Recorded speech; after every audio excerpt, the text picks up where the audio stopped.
passes by. Till the storm passes over, till the thunder sounds no more, till the clouds roll forever from the sky. Oh, because earth is down in the hollow of the hand. Till the storm passes by.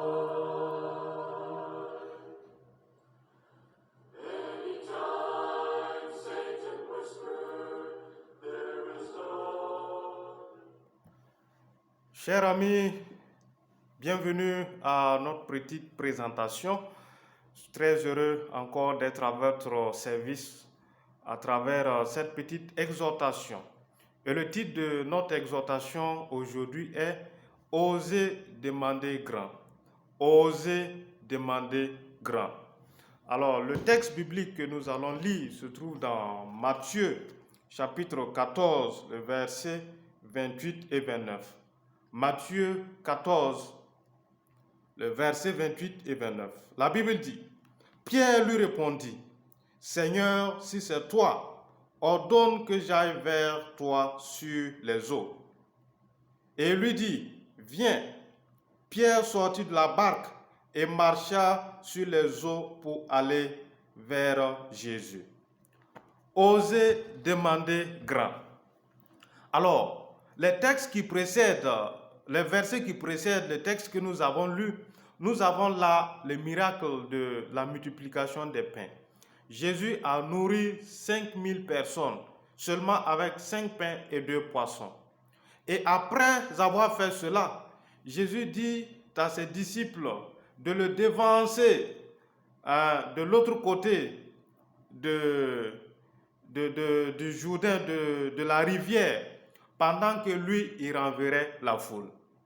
Donc, après avoir nourri les 5000 personnes, tout le monde était excité du miracle. Pendant que tout le monde parlait de cela, Jésus dit à ses disciples, je veux que vous me devanciez, je vais renvoyer la foule.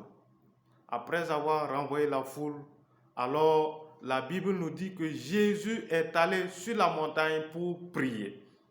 Alors pour beaucoup d'entre nous, quand nous réussissons, Dieu est la dernière chose dans notre esprit. Mais pour Jésus, quand il a nourri les 5000 personnes, les gens étaient excités, tout le monde parlait du miracle, mais la Bible dit que Jésus est parti sur la montagne, seul. En d'autres termes, Jésus n'est pas parti pour se glorifier, pour dire à Dieu, Père, voici ce que nous avons fait ensemble.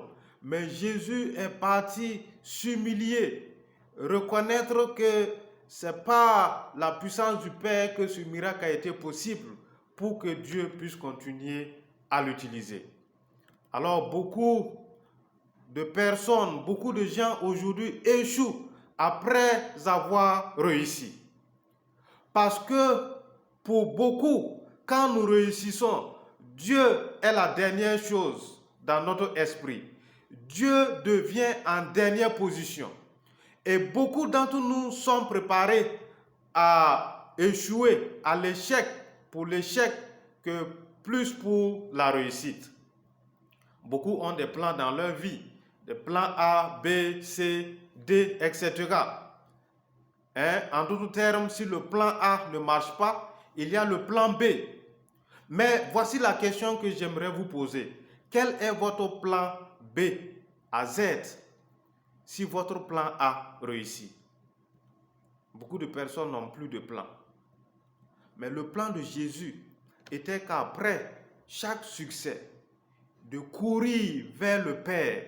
Et à chaque fois qu'il gagnait, il voulait être seul.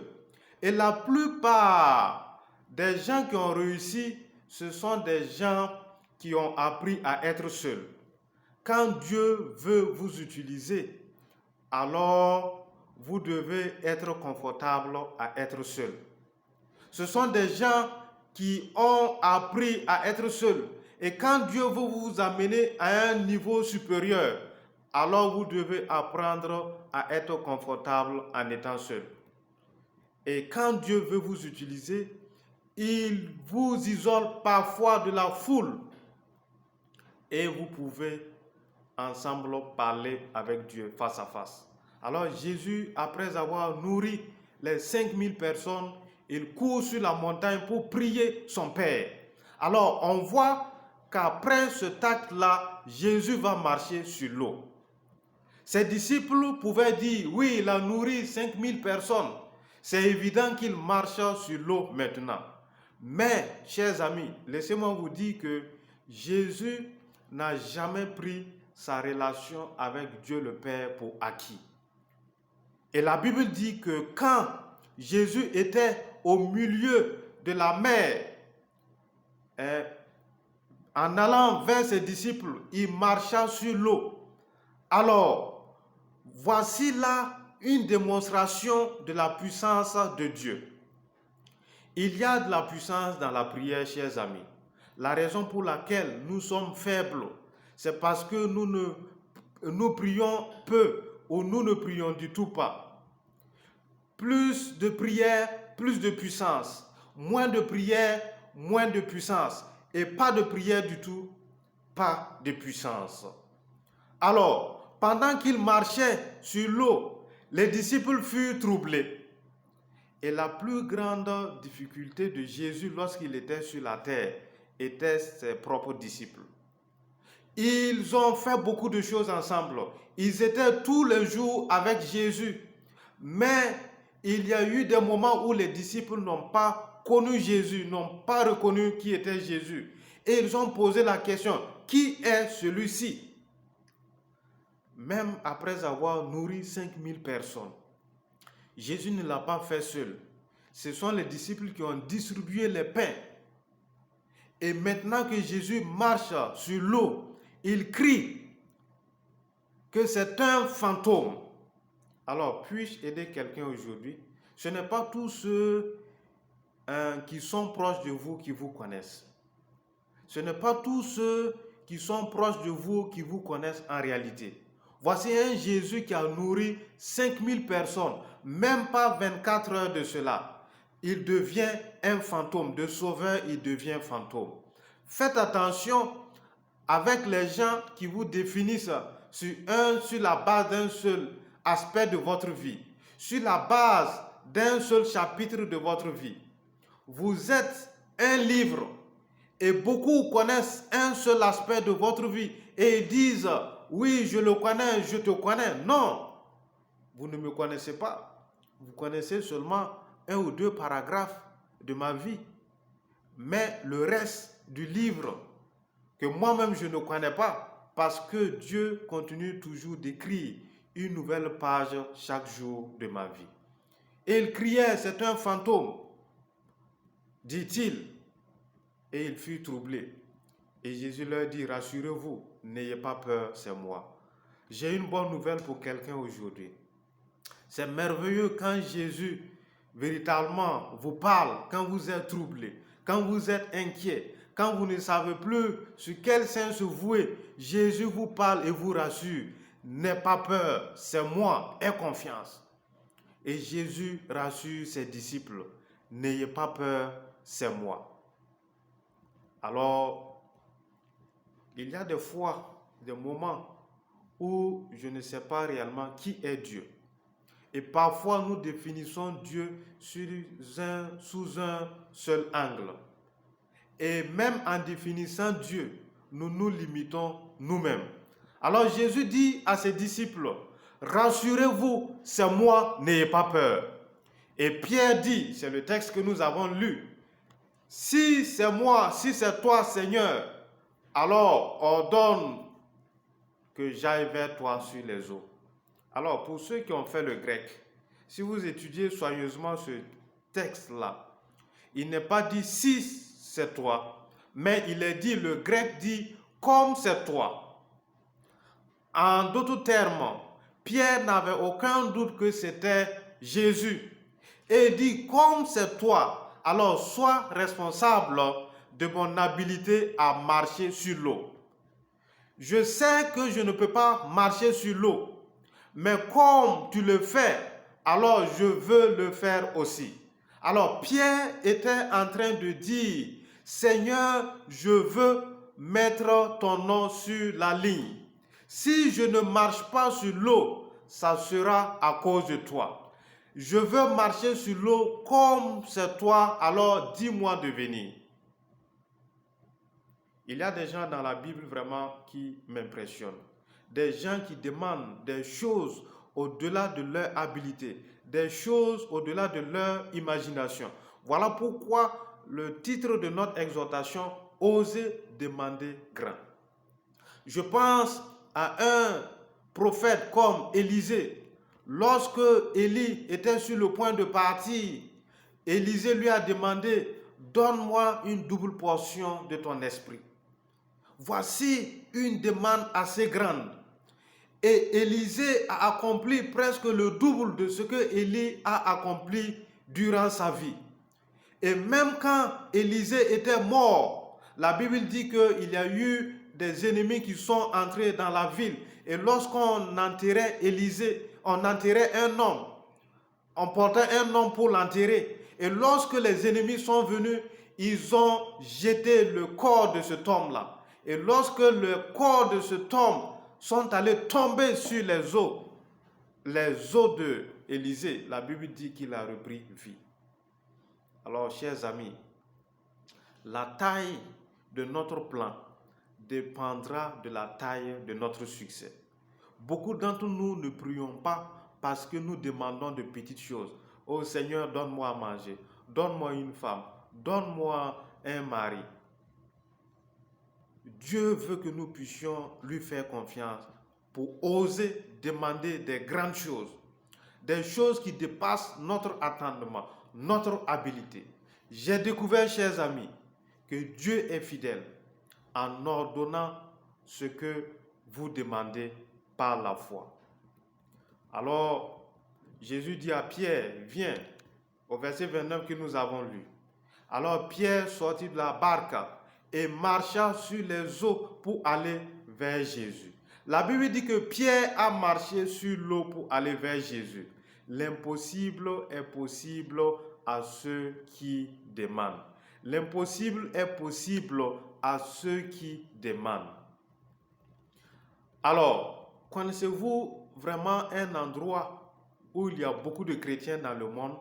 C'est en Afrique. Connaissez-vous également un endroit où il y a beaucoup de mendiants dans ce monde? C'est en Afrique.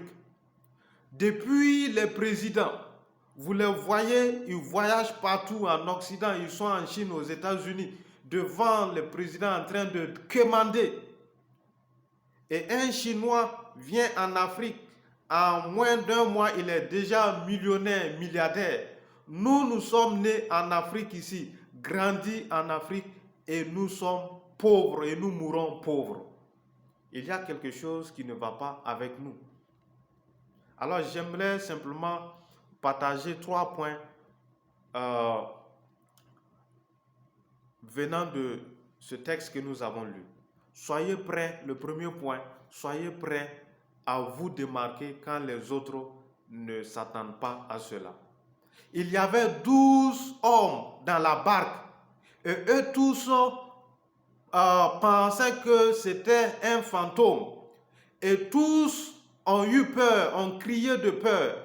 Et c'est Pierre seul qui a dit, comme c'est toi Seigneur, ordonne que j'aille vers toi, ordonne que je vienne. En d'autres termes, il n'y avait pas de limite à ce que tous les 12 autres puissent sortir de la barque pour marcher s'ils avaient fait cette demande à Jésus. Ce serait vraiment une fête sur l'eau. Jésus et ses 12 disciples en train de marcher sur l'eau. Mais seulement Pierre était disposé à se démarquer parmi les 12.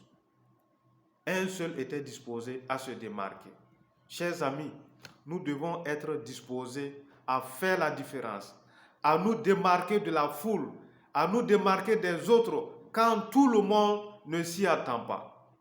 Le deuxième point, soyez disposés à parler quand Dieu s'attend à cela. Pierre s'est démarqué quand personne ne s'y attendait. Il a parlé quand Dieu s'y attendait. Si Dieu ne s'y attendait pas à cela, alors il n'allait pas ordonner à Pierre de venir à lui.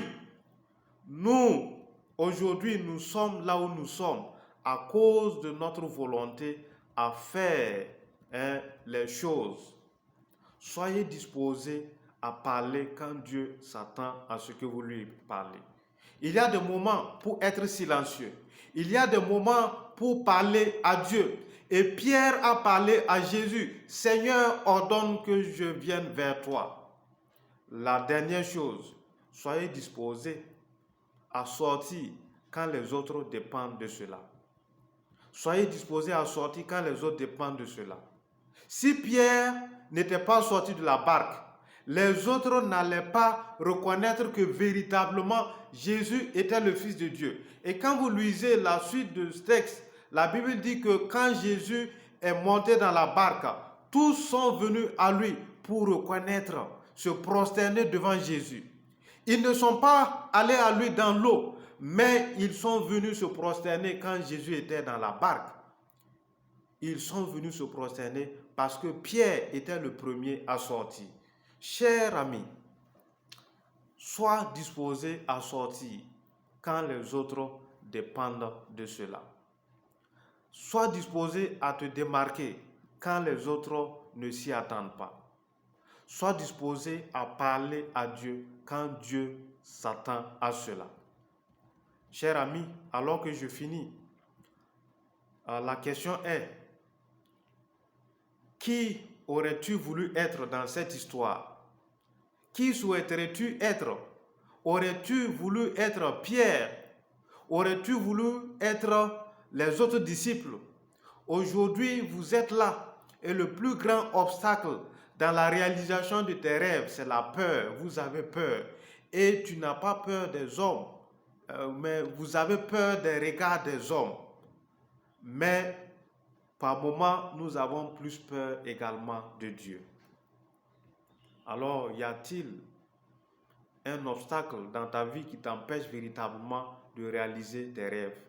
Alors, je prie que le Seigneur augmente ta foi, comme cela a été le cas de Pierre. Osons demander grand.